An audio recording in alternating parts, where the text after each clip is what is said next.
Good morning again, everyone, and welcome. We're going to go ahead and get started. I would like to welcome you this morning to the May edition of our webinar series.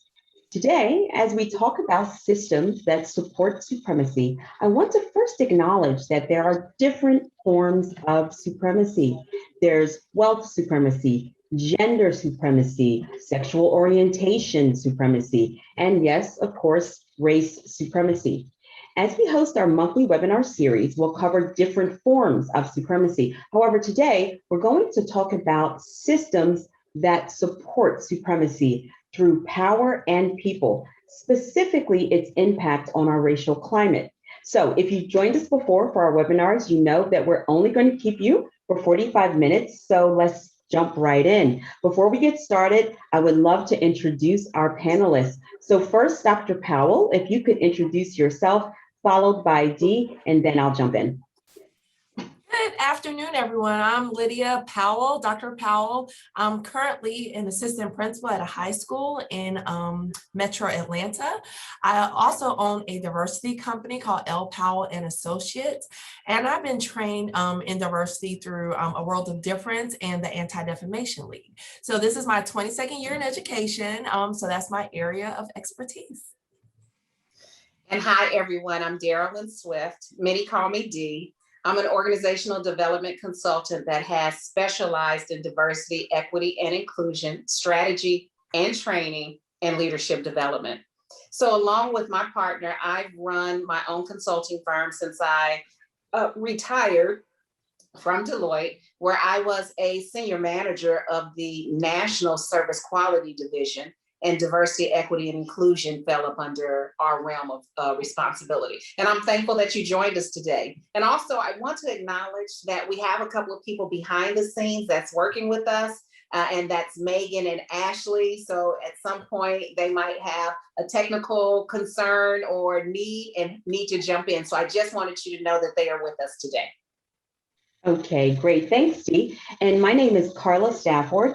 I am the Manager of Learning and Development at Premier Organizational Designs, and I have a background as an HR specialist and also in training and leadership development. So let's jump right in. Today, ladies, we are going to deconstruct 3 systems of supremacy and how they impact not just how we operate at work, but also our experiences and attitudes about race, racism, and the centering of whiteness. Those 3 areas are the human resource life cycle, the decision-making process, and cultural concepts of professionalism and the systems of white supremacy. So, Dee, before we break down the systems, can we first quickly talk about 2 things? First, I want to start with the foundation of how racism impacts our identities. And how do you typically define supremacy to organizations where you consult and train? Okay, sure, no problem. So one of the ways that racism affects us is by shaping our identity. And this is true for our white brothers and sisters and our BIPOC brothers and sisters. And as we walk through, these systems today, we hope to connect the dots in your mind about how systems that cause discrimination are not necessarily a singular system of oppression, but instead they're layered on top of each other and work together. They're kind of interwoven with several systems working against people at the same time. And so I want to talk later about how even our words shape our experience and helps to identify internally what we see as our identity and how our identities are shaped by childhood experiences. And it kind of stays with us throughout our entire life. And we'll talk about that in a few minutes. But first, I want to highlight systems. And I want to ask our participants a question just to level set what our collective thoughts are and our beliefs are. So when we talk about the systems that support supremacy, I want to first ask the question and have you answer. Can you think about the systems that you see today that causes, upholds, or supports racial disparities? I think we have a poll we're going to put up. And I want you to answer that, and you can check all that apply. What are the systems that you see today that causes or upholds or supports racial disparities? Let us know what you think.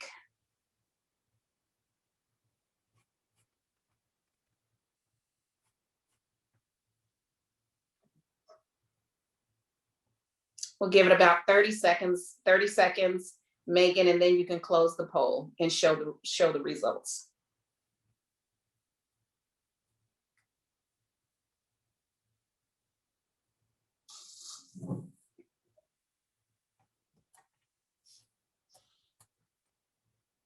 Okay, Megan, let's go ahead and close the poll, and can you show the results? So many people selected a lot of the different areas, and I'm going to come back to the importance of these results in a few minutes. I want everyone to keep as a backdrop one important fact. This is not new. What you just expressed through this poll as systems that causes, upholds, or supports racial disparities, this is not new. As a matter of fact, it was in the summer of 1967, they had what was called the Long Hot Summer, where there were 159 racial protests that happened across about 30 US cities, major US cities. And the most notable one was in Detroit. And in Detroit, I believe it lasted 5 days, killed about 43 people, and demolished and destroyed about 1,400 buildings. So as a result of this nationwide protest, the National Advisory Commission on Civil Disorders, they asked 2 questions. And the questions were, why did this happen? And then the next question was, what can be done to prevent this from happening again? Interestingly enough, the commission's findings and their list of grievances and blame of what the underlying cause was guess what? Economic opportunity, failed social services, police practices and brutality, racism, lack of adequate housing, employment, and the white-oriented media. Now, this was in 1967. So here we are in 2021, and your poll results reveal the same information.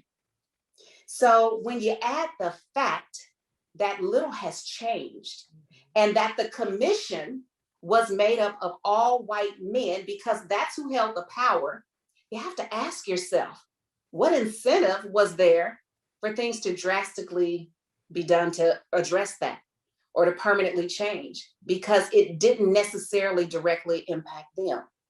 And if you want to combat these systems that we're going to dissect a little bit of some of them, why are we more than 50 years later and we have the same results? We can't deny that. So then it makes you think, why has our nation not reckoned with our country's legacy of supremacy and oppression? And it is a legacy. Like in South Africa, where there was fearless activism that toppled their legal and economic system and their power structure that had oppressed and brutalized so many non-white South Africans for almost half a century, or whether we're talking about Germany, where they realized they could not run from their crimes, but had to confront them by reconciling with Nazi victims and acknowledging the atrocities of the crimes that Germany committed. In both, they admitted, recognized, and thought about the long-term impact. And instead of running from the truth, they embraced it and they began teaching the truths about the crimes in schools. And they're still doing work. And that's not something that we as a nation are doing. Yes, I agree absolutely, Dee. But many of our leaders continue to defend supremacy, or they just feel fragile, I can say, when we begin to confront it. So when I look at these systems, they are throughout many areas where we have to exist every day. So we need to start asking ourselves the questions: why are housing and employment still legitimate grievances? Why are police still killing Black, Brown, and Native American people at a higher rate with impunity? And why is there still an opportunity for any of these isms to exist? And in order for discrimination against them to go away, we have to create a law that doesn't change hearts and minds. So this is what we're talking about when we discuss people and power and systems that support supremacy. And we're talking about this today because we have to get to the foundation of how our country has been built before we can even try to dismantle supremacy.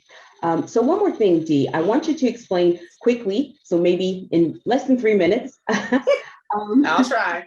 Okay, when we say systems that support supremacy, can you share with us what that means? I will. So to understand systems that support supremacy or systems that uphold oppression, we have to understand the complex history of race supremacy of over 400 years in the US and the impact it has on us individually and as a society as a whole.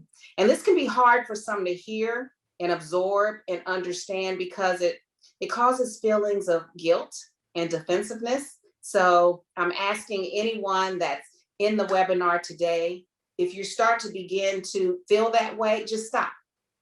And for stop for us means shift your thoughts, opinions, and perspectives. That means you're centering yourself.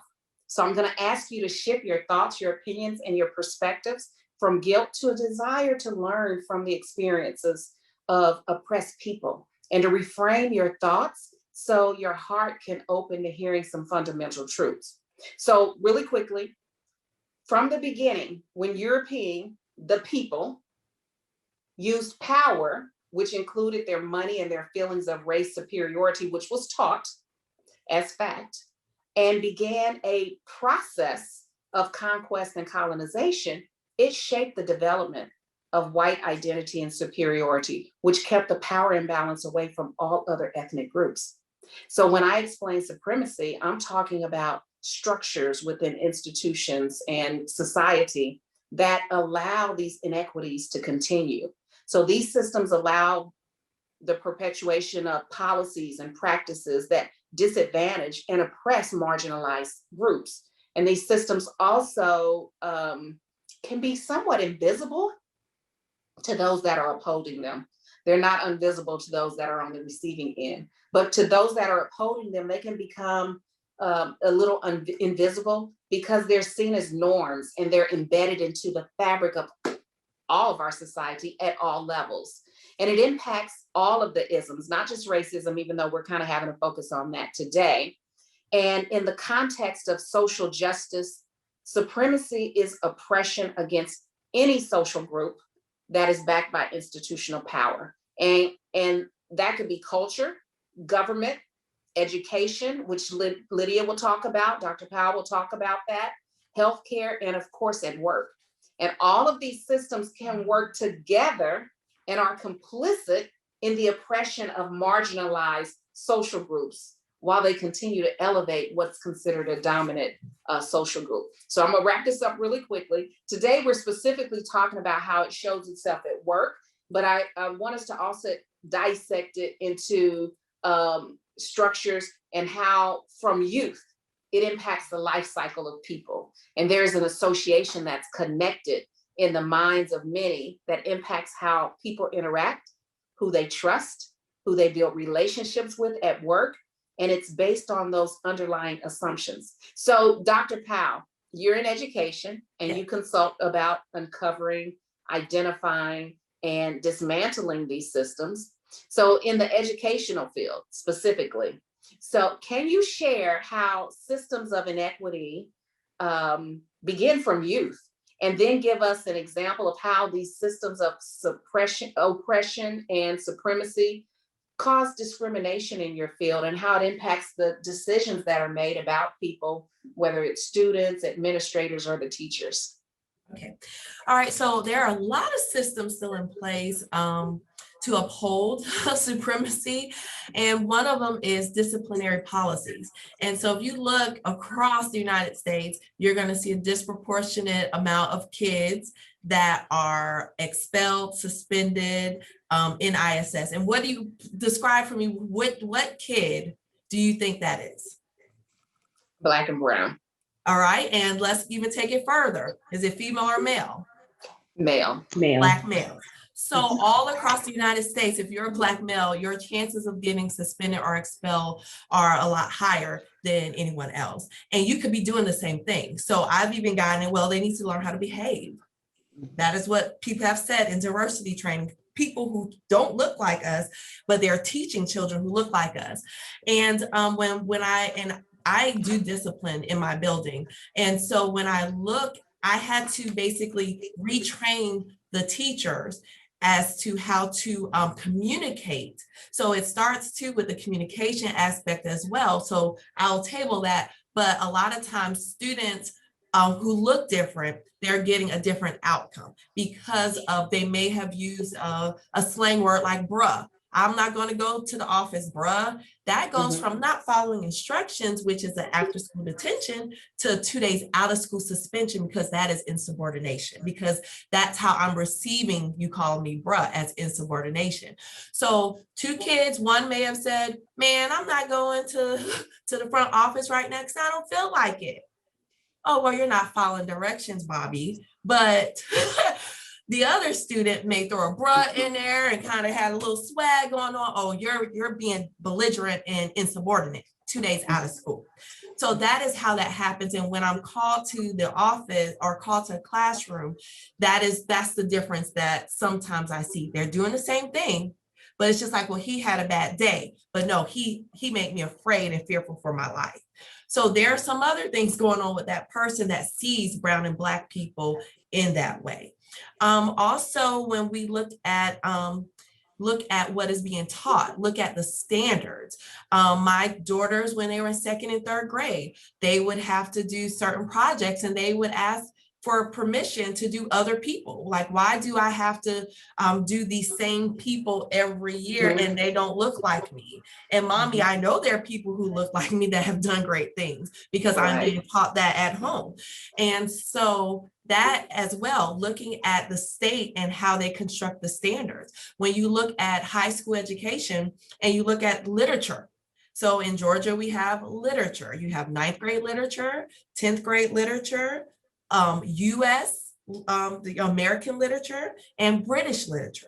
How many times do you think a Black person is showing up in that literature, or an Asian person, or a Muslim person, or okay? But there are other options. You can separate, you can take British literature out for seniors and give kids multicultural literature. Right. But I have to make that choice. But if I make that choice, I'm giving away some of my power, and I don't want to do that. So that's another aspect. So curriculum, and our kids are exposed to this curriculum from pre-K. As soon as they enter into the system, they look around the room and they don't see people that look like them. The curriculum doesn't look like them. I'm more likely to get in trouble because of how I look. So there is something wrong with me.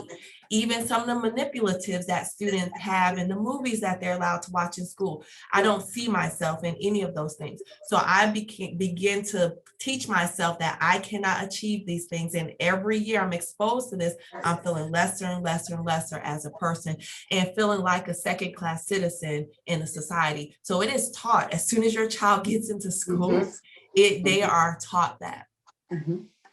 What's interesting about what you just said is it makes me think about an old proverb that talks about tying an elephant to a stake as a baby so that it can't run away. And as the elephant grows, the stake doesn't grow. So since the elephant believes it can't remove itself from the stake because it doesn't have the power to leave and expand beyond its immediate surroundings, it never tries because it's already convinced mentally, emotionally, and physically that it can't. Yes. So that's the mindset that it begins at childhood when they're experiencing these types of inequities in school. And it's prompting an inferiority complex. In my mind, it's prompting this type of complex that makes these children feel they can't excel because of the systemic oppression. Exactly. And then how does it manifest at school? So what are some of the behaviors you end up seeing? Definitely. So I actually had a student recently. She moved from up north and she was exposed to something different. So you can tell that maybe she was in a charter school or a school where teachers, purposefully manipulated the curriculum, in a way to benefit students. And she led a walkout because she was like, why at this school are we constantly learning about slavery? Like, okay, the first assignment, fine, but it is now March and we're doing another project on slavery. And so I basically led a conversation. So when kids are aware and woke and they're empowered, someone has to empower that child to talk to her, the peers, and convince them to do that. So that is what's missing. We have to empower these kids. But what I see is a lot of anger. I see kids that get to their senior year and have no clue as to what they're going to do. It is now May, and I have kids that haven't applied to anywhere, haven't even enlisted into the military, haven't even gotten into a management program or anything like that because they're stuck. They don't know what to do next because they weren't empowered to understand that. I also have students who have applied to certain places, and when I look at their GPA and their SAT scores, I'm like, and look at the totality of evidence of who they are. Why didn't you apply to Harvard or Yale or, and it's like, I didn't think, no one told me people that look like me go there, right. And so I see the missed opportunities. I see students that are bright enough to be in AP classes that don't because no one in the AP class looks like them. And no teacher reached out to me to say I should do AP, so I just didn't do it because I'm not supposed to do it. So I see a lot of that, and I see them sometimes playing in to some of these stereotypes to the point I'm calling them into my office and closing the door and becoming Auntie Lydia and not Dr. Powell, saying certain things with, we don't do that. And I see you in the community and you're not dressed like that. You're not talking like that. You're not acting like that. So why are you doing it here? You're playing into some stereotype that you know nothing about, so I see that as well. And just them not feeling empowered and just acting out in different ways. Some of the girls just being overly sexualized because that is what they're seeing and that's what teachers believe, and not even speaking up for themselves. Dress code, that's another issue. And students getting in trouble for that and them wearing the same thing someone else is wearing, but they're not confident enough to say, well, me and her have on the same thing. I can't help it that I have these curves. But that's not fair if I'm going to be written up, but they would not dare say that. They begin to feel embarrassed about what they look like. And it becomes more so body shaming than us trying to keep students safe and keeping a consistent dress code. So, it's unfortunate, but these are things that we have to be aware of and we have to speak about more. Absolutely. And I want to connect the dots because this is what's happening in grade school, in middle school, and in high school. And it's not new because I can tell you my daughter had the same situation. She has curves. And I remember she got in trouble for wearing an outfit that someone who was very thin and not of the same ethnicity as her did not get in trouble for wearing the exact same thing. So this is not new, but they're learning that they're different. That there's different consequences, there's different standards from them as a child, and this levels up all through the rest of their life. Yes. So when we talk about systems, it's important to also understand the foundation we're building upon, not just from a historical context. And if you are here today as a participant, I'll assume you're doing the work to dissect the systems that support supremacy, or at least you're trying to understand them. But I'm speaking from understanding the emotional, mental, and physical space as well. That level 2 of consciousness, that's all about safety, like sociological safety, psychological safety, and level 3 consciousness, that's about self-esteem. Yes. Yeah, right. And Dee, I don't think that we often enough start at that level to think about the emotional foundations of systems that support supremacy. And I know you always talk about peeling back the layers to get to the foundational understanding of what can drive people to feel these systems of oppression. So I just want to quickly introduce into the discussion how human resource systems and life cycles can uphold supremacy. So your basic HR life cycle has about 13 components, give or take, depending on your school of thought. It starts with the basic introduction of the business plan and the business strategy, and it goes all the way through to when an employee exits an organization. So within this, there are 6 areas within the 13 components where most often you see discrimination, and they're the areas of job and team design, vision and culture, recruitment and selection, assessment and appraisal, engagement and rewards, and lastly, career management. Now, of those 6, I've whittled it down to the areas where you see the most egregious acts of discrimination. So let's just jump right in. For example, we have recruitment and selection. So we see discrimination and bias even in advertising. So who and where are we advertising to, and what specific words are used to appeal to potential candidates? For example, you will never, or hopefully never, see in an ad for a job a mention of race or national origin, because that would be too obvious, right? But you may see phrases like strong English language skills. So that may deter a person who is not a native English speaker from applying. So in essence, that person has already self-excluded themselves and they won't even apply. You also have companies that use terms like cultural fit. Well, whose culture are you talking about? What culture? Are you talking about the culture or the identity of the CEO of the company? What if the CEO of the company has a completely different identity than mine? So we encourage organizations to focus on value alignment.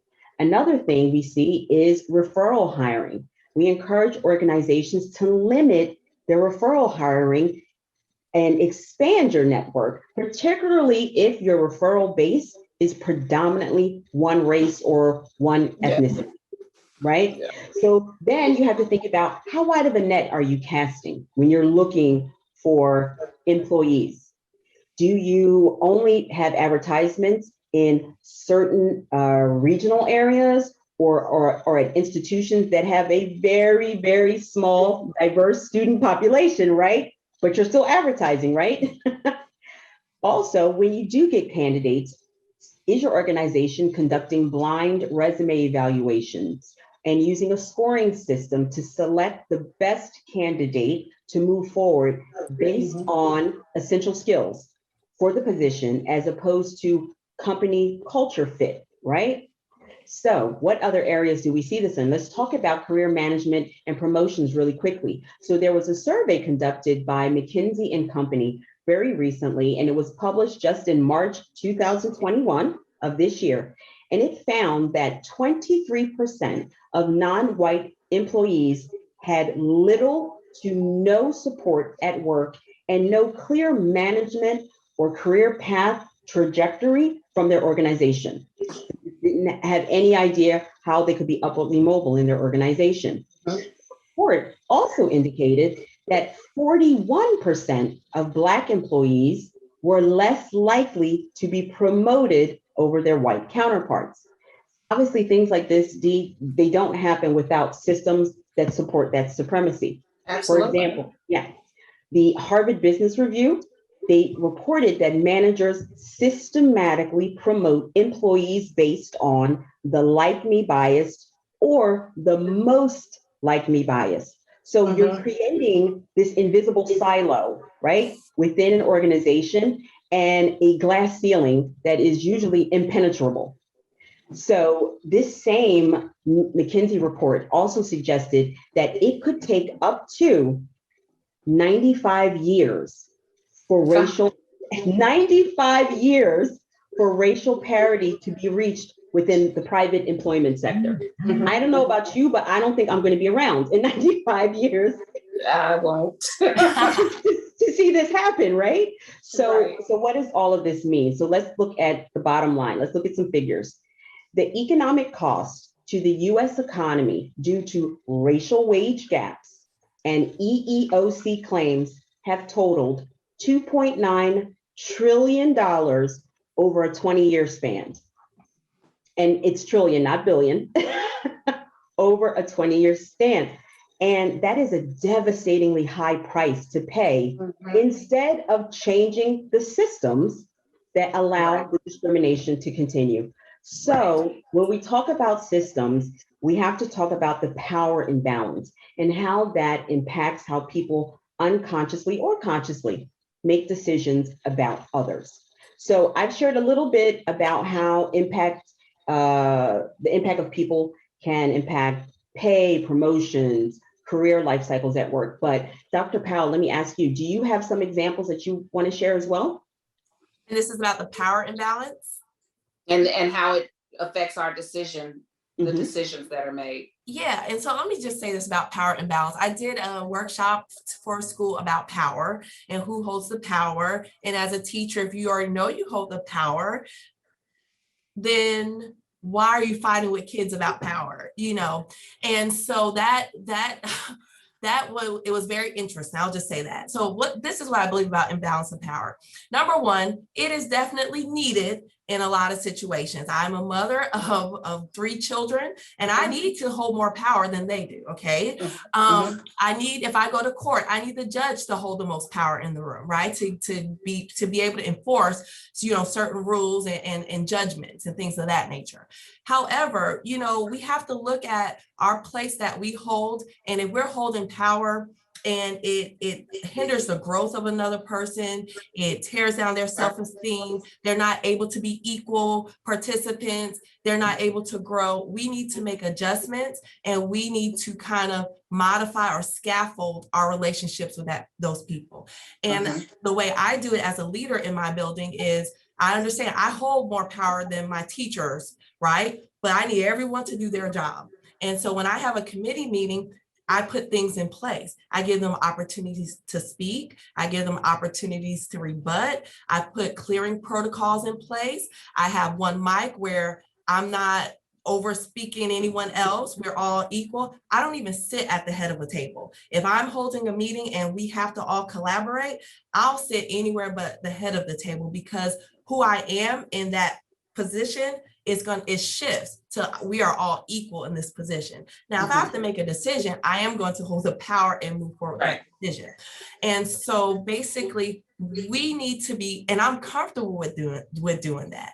But the system that is set up, they're not going to do that, as you just gave all those statistics, and they would rather lose $2.9 trillion instead of just putting some of these things in place. If little old me can put some things in place where everyone feels equal and heard, and we're all working toward the same goal, and it's not a pie, equality, we're going to all get a little bit of it, then why can't a government do it, right? Exactly. And so that is something that in the educational field, I am working with my teachers on, because the population here is majority Black students, maybe 80% Black minority students, and it's maybe 75% European or Caucasian teaching population. So it is important for our students in this setting to be heard, because you guys are representing your people who are oppressing outside of this wall. So it has taken years to put some of those things in place, get teachers comfortable with doing that, listening to your students, not being, not saying, well, this is the rule, I'm sending you out, or I'm doing this. We need you all to mimic how society should operate. Should operate. And I still have some teachers that don't, but we're trying to get there, and it is a hard process just dealing with a staff of 129 people. So I'm not, and it's not something that they readily accepted. There's a lot of pushback. Just having the workshop about power and power culture, it got ugly. And I had some teachers that walked out. I had teachers that cried. I had teachers that say, well, it's not my fault. You act like it's my fault, and I don't own slaves. And I mean, it got really ugly. And all I was talking about is we are educated. We hold the power in the classroom to pass a kid, fail a kid, tear a kid down, build a kid up. So my point was just to talk about the power we hold to either tear someone down or build someone up. And it was a hard conversation for them to have, because it's attached to their lifestyle. It's attached to their son being able to get that job just because of the way he looks and because of who he knows. And I work in a system that is totally set up like that, using their power structures and it's referrals and it's if you're from here and what neighborhood do you live in, and if you don't live in this neighborhood, you can't apply to this school because you don't understand that community. Right. Yeah, it's so what's interesting, it makes me think of a quote about a flower. Carla, well, how does that quote go? Do you remember? So yeah, it says when a flower doesn't bloom, you in the environment it's in, you fix the environment, not the flower. Not the flower. Like Yeah. we're focusing, so that makes me think we're focusing on the wrong thing. Even Yes. when we make decision, it's impacted by us focusing on the wrong thing. So many times we focus on the people and make decisions about them based on judgments we have about how they should act, how they should dress, what they should wear, our cultural views of inappropriateness in the workplace. And it's rooted in the concept that this dominant culture that had the power during the times when policies and practices and laws were made, they also had the ability to ingrain their beliefs into others, including us. We bought into this is what the norm is. This is what the normative culture says is right. So for instance, me wearing my curly hair in many spaces is still not considered as professional as me wearing my hair straight. So someone might make a decision about what client to put me in front of, whether or not I have the professional look to be sitting at the executive table when other decision makers are there. And then I have to prove that I'm worthy of being there. Or you might think about how people will respond to me based on my ethnicity. So therefore you censor my exposure and my growth instead of focusing on my knowledge, my skills and abilities. You have this hypersensitive focus on the wrong thing. And so that's why people end up code switching and assimilating. And I will tell you, I stopped doing that more than 20 years ago. I had a European and a Dutch colleague, and I would use these colloquialisms and they would say, okay, I don't understand what that means. I'd say, let me educate you. Instead of me switching to what was comfortable for them, I needed to educate them. So that's something that's really important. And so to wrap up my thought about decision-making, instead of focusing on people's differences, we've got to focus on the structures that impact who they are and how they are, what their values are, and decisions and ideologies, how those are different, and embrace that it's okay that there's differences there. And so it will impact who we hire. It will impact who we put in front of clients. It's going to impact who we assign work to, our views of professionalism, who we have in our inner circle at work, and so much more. Yeah. So, Dee, I'm keeping one eye on the clock, but I do want to bring up something you mentioned in the very beginning. You said earlier that you would talk a little bit about how shaping our identities is layered with other factors. So, which impacts how we behave and how we respond, even at work. Do you want to touch on that a little bit? Yeah, and I'll make it quick. I'm watching the clock too. I'll make it quick. I really am talking about the terminology we use that to identify ourselves, and it can become problematic. So, for example, when we call BIPOC groups minorities, and I'm guilty of it because that's been the standard language that we've used, and I've started to catch myself because there's nothing minor about us, and words matter, especially when they're inaccurate. So the use of the word minority creates and embeds a mentality that's formed in Black and brown people at the most malleable level when they're children. And it's not just a matter of how many numbers create a majority and a minority. It's the grouping. Then we're grouped with everyone together. So we're not able to be seen as the singular person that I am and at the intersections that I have. So I think about that and how it shapes our identities. And I really thought deeply about this when historian Dr. Ibram X. Kendi, who has the book, How to Be an Anti-Racist, he called this designation of being called a minority. He said it was troubling. And he said that it made no sense that where we live, where we go to school, sometimes where we work and the spaces we socialize in, most people look like us. It's that like me, similar to me, affinity bias. Most people look like us and we're the majority. But then when we step out into the world, we become a minority, which equates to lesser than.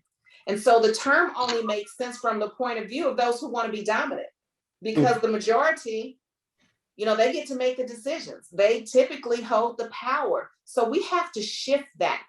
And we have to think that, for me, I don't want to subscribe to when you layer it with systems of oppression that we've been discussing. I don't want to subscribe to being a minority, because our children, our teens, our adults, we can begin to unconsciously feel as though we have limitations and that we are therefore the minority. Very good, very good. So you know what, Dee, I definitely want to make sure that you have the time to talk a little bit about how we can deconstruct diversity and move towards a more equitable solution. So did you want to mention that now? Yeah, well, I know we have 5 minutes. I'm looking at the clock, and we always say in our monthly webinars, we're going to get you out in 45 minutes. I want to talk about a couple of things. Okay. Last month, it's important to know what the tools are that you can use, and to embrace using tools and to learn how to use those tools. So last month we spoke about an organizational assessment, how you look at the culture of your organizations and the systems that are built within your culture.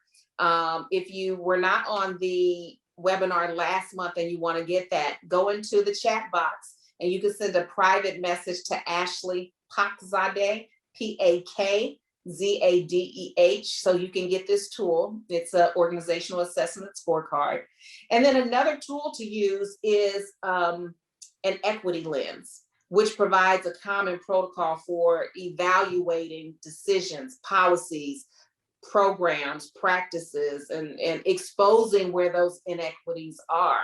And what's important is it causes you to ask these questions about your core values, about your processes, about your actual commitment to equity, and are you doing the work? It makes you question, are you gathering like disaggregated data so that you can then use that to further your agenda towards going toward equitable practices. And then I personally like to use a tool that is not necessarily used in this space, and it's the 5 why root cause analysis. Like, we can focus on the systems or the symptoms rather all day long, but the symptoms are not necessarily the root cause. Let me say that 5 times fast. So those systems we have to look at. So you have to ask why 5 times. So let me give you a quick example. Let's say with recruiting, since you brought that up as an example, Carla, you ask why. Why are we having trouble finding a diverse pool of talent at the executive level? And you take whatever that response is to that question and you ask why again. So let's assume that the answer was because there's not representation of diverse candidates that come through the recruiting organization that you partner with. Then you have to ask why. So it makes you look at yourself and also those that you partner with to see what are the reasons that we're operating in this space. And then you can ask why going back up the other way. And you dissected the why. Now you can ask why going back up the other way. Why are we working with organizations who don't look at a diverse pool of talent? We've got to ask that. And it's not just because it's what we've been doing. Why by doing the why exercise, you can uncover many things. And it might not be that the talent pipeline isn't there. It could be your processes. It could be your vendors. It could be your perceptions. It could be your biases. That's the problem. So that's kind of some of the tools that we have to use. And I want to just very quickly, because I'm looking at this, I want to say there's also 2 words that are important to me, and it's collective intentionality. We have to shift the power balance, and it can only be done with intentionality and through a collective strategic action. So we talked about how with the poll, how 50 years ago, those same systems are what you said today in the poll, right? Yes. We don't want to be 50 years from now and we're having the same discussion. And we will, unless we begin to have some collective intentions with how we're going to move this forward. Because racism in America is not new. And when people say, this is not us, I want to ask them, do you know your history? Because this is very much us. Always been us. It's always been us. So what has happened is it's been in the shadows. Right. And now it's allowed, it's been okay and acceptable for it to be up front and center. So there's some actual value in the fact that it's up front and center now, because you know exactly what you're dealing with and people can't stick their head in the sand anymore. And we cannot improve equity of systems that disenfranchise Black and Brown communities without first identifying and addressing those disparities in an intentional and collective way. Mm-hmm. Wow, thank you so much, Dee. Okay, so just to wrap things up, we have to be ready to talk explicitly about race and implicit bias without centering whiteness. We have to expand our understanding of our communities, be willing to change systems that maintain and reproduce disparities. So instead of misperceiving and rarely thinking about the deconstruction brought on by racism and failing to acknowledge and to explicitly address the devastation during our social interactions, we have to face it head on. We have to have those uncomfortable conversations. And lastly, we must learn compassion and empathy. So I have really enjoyed our discussion today. And I want to especially thank Dr. Lydia Howard-Powell for joining us today. We're so pleased you're with us. Yes. Thank you for having me. Thank you.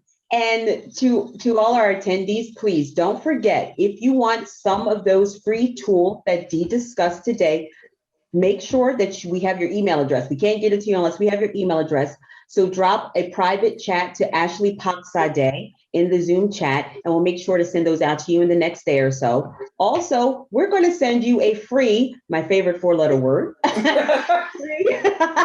virtual class just for attending the webinar today. And we'll also provide you with information how you can talk to Dee or Dr. Lydia about your specific organizational concerns. And lastly, I want to invite you back to our June webinar, where we will be discussing racism as a public health crisis and its impact on mental health. So once again, thank you for being with us today. Any last words, ladies?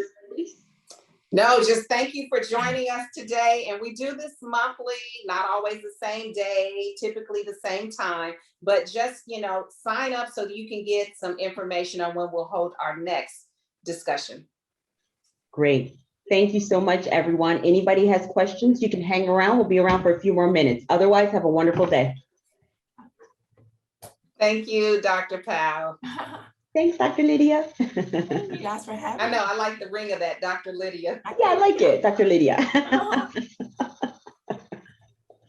It goes by so fast. You have so many, I have so many notes of things to just share, but it goes so fast. It does, and it's so much, there's so much to share. We can't put it in a 45-minute webinar for sure. Yeah. But this is a start, and having these conversations, we have to start having the conversations.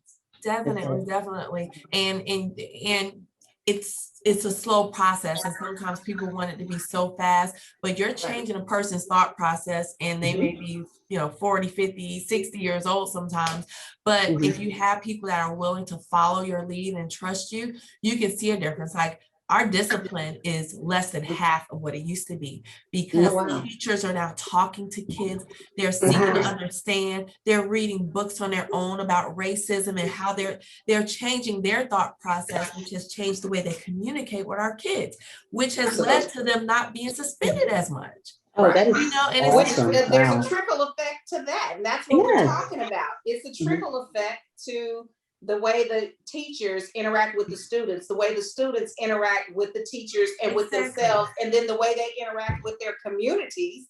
And it's a trickle effect, and we've got to link all of this together. Exactly, because there's a teacher who, it used to be 6 years ago, it was like, oh, you're not going to do it? Write up.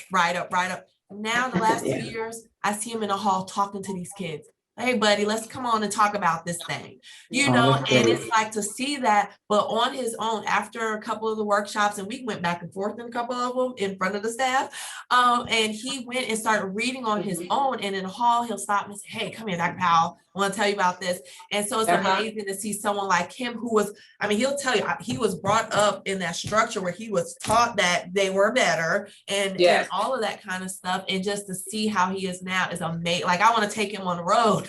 Yes, That is I was fantastic. about to say, he needs to be someone to talk to, because sometimes you have to have them tell the story to others who are like them. Yes, exactly. So, but the next step is trying to work at the county level and at the state level to get them to see and understand what they're doing.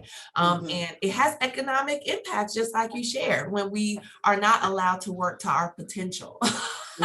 Right. Allowed, keyword. Not that we're not capable, we're not allowed. That's right. We're not given the opportunity. People, you know, it's so frustrating for me when I hear people who talk about people have natural skills and they have a natural talent and they have a natural affinity for something. Is it that really, or is it that another entire group of people have not been given an opportunity to display their skills, to enhance their skills, or to learn something new? So it's Well, Ashley, do we have any questions that people brought up? That I think most people are gone at this point, but I think they are, most people. Let's see. We have a few people we do still not left. have any questions. But we have a few people left, but we don't have any questions. So they just want to hang out with us. That's nice too. That's okay. That's okay. That's okay. Before we sign off, Dr. Powell, I want to again just personally thank you, number one, for joining us today. But there's something that I want you to share that was from our discussion last month with Dr. Jolly. Yes. He mentioned that two things. Number one, that he had a seat at the table without being Dr. Jolly, before he was Dr. Jolly. And you had to become Dr. Powell to be able to have a seat at the table. So even the differences, you are in the same space, but the differences in how they treated him and the luxuries he had as a white male, and he's very understanding of his privilege, versus you having to work so much harder to be at the table. And then the second piece was, once you got to the table, they often overlook you and say, either don't call you Dr. Powell or ask other people in the room their opinion without asking you. Yes, and I think we were just a great team working in the same school, because I got to a point where I just stopped talking. Like, all right, you don't want my input? Let's see how this works out without it. And, you know, Jolly would, everybody be quiet when the question's asked, because you're not going to ask me directly, because you don't want to show off my talents or whatever. Right. And Jolly would be like, well, Dr. Powell knows the answer to this question. You know, he would swirl around in his chair. I can see him doing that. And then they would have, and what he was doing was forcing them to ask me, forcing them to acknowledge my presence in a room, forcing them to acknowledge my intellect in the room, my experience in the room, and my educational level in the room. And I loved it. And we didn't plan it or anything. It just always happened. You know, it just happened like that. And just experiencing it over and over again. I just had a situation where it was leaked. I interviewed for a big position, and it was leaked that I was a #1 candidate. You know, a panel voted, and they hired the #3 person. But the #3 person did not look like me, and the community looks like her. And it is very clear why she got the position and all of that. And so it's still happening. It's still happening. And absolutely. So, yes, and it's just like, gosh, you know, you work so hard, and now you have to, when you see that you've reached a ceiling somewhere because of the color of your skin, you're like, do I have to pack up everything and go start over somewhere else where I'm accepted? And so unfortunately, and the people there are some people who are like Jolly that see opportunities and like, oh, this is perfect for you. Apply, apply, apply. But you already know in your heart that my hair is not the right texture or whatever. Exactly. Or whatever. I don't Yeah. come from a high socioeconomic background either. So some of my experiences are very different. And so I think that's another thing that we're taught as far as socioeconomic status. There's research that shows if your family doesn't have this or that, then you're going to be on the third grade reading level, or you're not going to graduate high school. So that's another layer that's taught as well. But you have people that don't understand, and you're trying to explain it to them, and they don't understand, but they're like, you had everything and you were the number one person, but you understand. And you're like, you're not surprised. Exactly. Right. And so with your identities, because what are some of your intersections? You're a Black and Puerto Rican woman? Yes. Yes. Black, so okay. basically, what are your my identities? family's all from the Caribbean, and that's another layer. My family's, I'm second generation American, and it's Puerto Rican, Jamaican, and Bahamian. And that's my family. And so that even brings things with it, because my grandparents came here from another country, and they were treated as outsiders, just from Black Americans, white Americans, and so the experience was a lot different from them coming into this country. And so those layers stick with me as well too, just trying to navigate things, even with my own people, just having that background and those experiences and the foods I eat and all that kind of stuff. So. And you mentioned even with your own people, I think it's an important discussion to have that we don't always like to have, but within whatever identity you hold in your communities, there's discrimination that occurs within your own communities. In your communities, yeah. So it's important for us to talk about that. But I also want to acknowledge, like, even that is centered in how the structure, the system were created. We don't understand the impact systems have on most areas of our life, because it's so normalized that we don't connect the dots. And that's why I said it's important for us to connect the dots all the way through. That's why colorism within our own community is a big issue. We've been taught, light skin to dark skin, that there's a hierarchy within our own community. And that's centered on whiteness. Like you said, that is centered on white ideology as the dominant culture. And it's like that with all of the different identities. There are different areas of discrimination within all of the identities. And we have to start having these uncomfortable but necessary conversations. Yes, definitely. So we're going to wrap this up. I'm going to close it out. Don, I see your message. Thank you very much. We had a wonderful discussion as well. I want to thank Carla and Lydia, Megan, and Ashley, and we will be back next month when we talk about racism. And we're not always talking about racism, but these next 2 months we will. Racism as a public health crisis, and then the mental health component of that. So we're going to sign off. Ashley or Megan will close us out, and we will see you guys next month. Thank you. See you next month. Thank you. Bye-bye. Bye.